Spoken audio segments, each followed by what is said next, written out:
I want to talk about the passport bros, men moving abroad, and the one thing that keeps coming up over and over again: women asking for money. Because every time this topic comes up, the reaction is always the same. Oh, she just wants money. They're all gold diggers. This is why you can't trust women overseas. They're using men. And what's interesting is how confident people sound when they say this. Like the explanation is obvious, like the case is closed. But if it were that simple, this wouldn't keep happening. It wouldn't happen in Colombia, it wouldn't happen in DR, it wouldn't happen in Brazil, Thailand, the Philippines, or Eastern Europe. Different languages, different cultures, different economies, but the same exact complaint. And at some point, you have to stop and ask a harder question.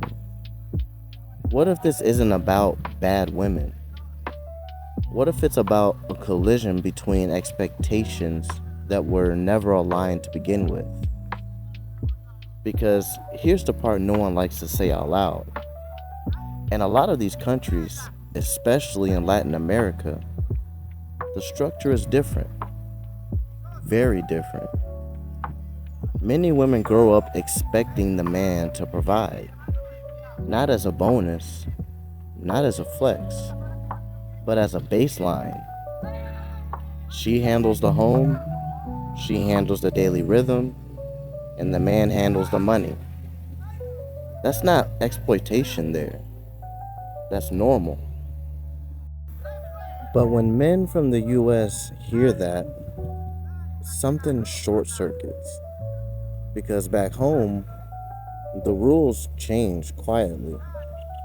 Providing became optional, roles became flexible, expectations became vague, and vague expectations feel easier, at least at first. So when a woman overseas asks for help with rent, groceries, a phone bill, school fees, or something simple like transportation, it doesn't feel natural. It feels aggressive. It feels personal. It feels like a test you didn't sign up for. And that's where the anger starts. But here's where things get uncomfortable for a lot of men. Most men aren't actually mad about the money. They're mad about what the request implies. Because the request isn't random, it's specific, it's direct, and it assumes something about you. It assumes you are a provider. And if you're not ready for that assumption, it feels like pressure instead of a partnership. So the story becomes easier if you flip it. Oh, she's just using me, she only wants money, or she's not like women back home. That framing protects your identity. It lets you stay the good guy who just happened to encounter the wrong woman. But let's slow this down, because up to this point, most people think they know what this is about. They think it's about money. They think it's about poverty. They think it's about men being naive or women being opportunistic. But that's the easy explanation. And if that were true, this wouldn't keep repeating across the world. Here's the part that makes people uncomfortable. What if the reason this feels so intense isn't because women overseas are asking for too much? What if it's because this is the first time in years that a relationship is asking something specific of you? Back home, relationships stopped asking clearly. Everything became flexible. Everything became negotiable. Everything became we'll see. For a while, that felt like freedom.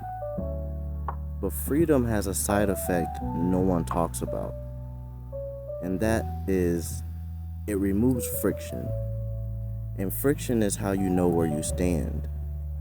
So when a woman overseas asks for help and she doesn't apologize for it, doesn't soften it, or doesn't feel embarrassed by it, doesn't pretend she doesn't need it, that doesn't feel romantic.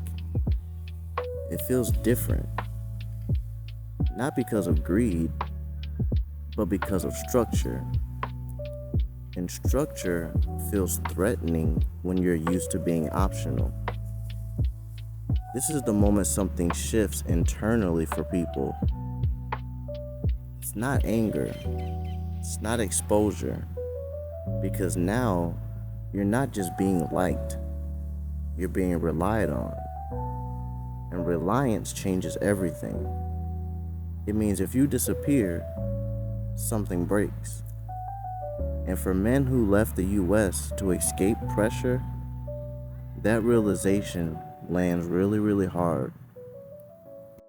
Because suddenly, you're forced to ask a question you didn't expect to face again. Am I uncomfortable because she's asking for money? Or because I don't want to be needed like this? That question is where this conversation actually starts.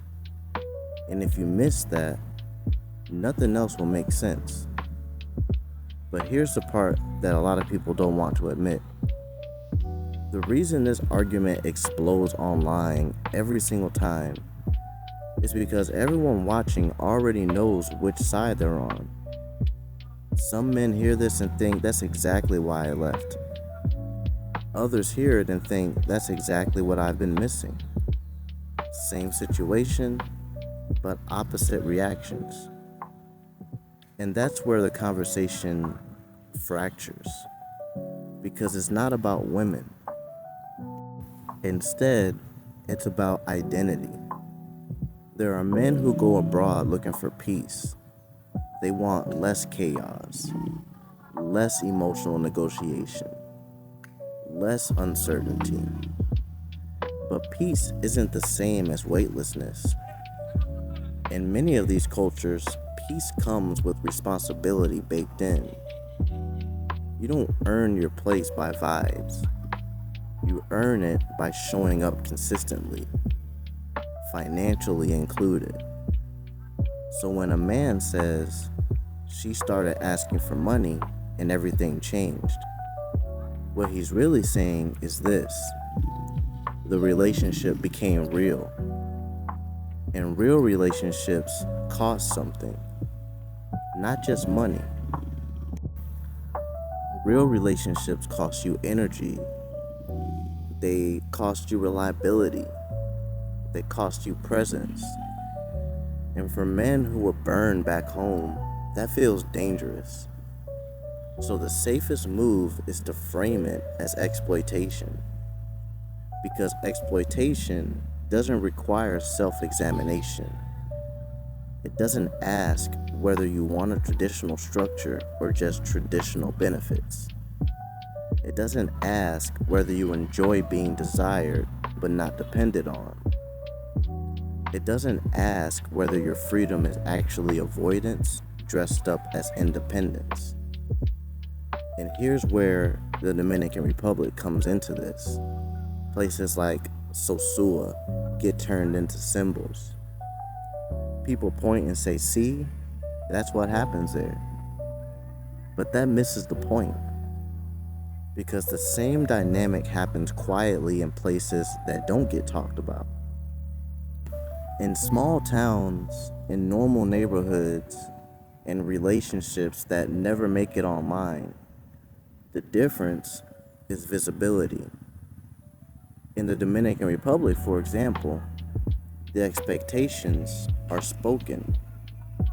Back home in the United States, they're implied.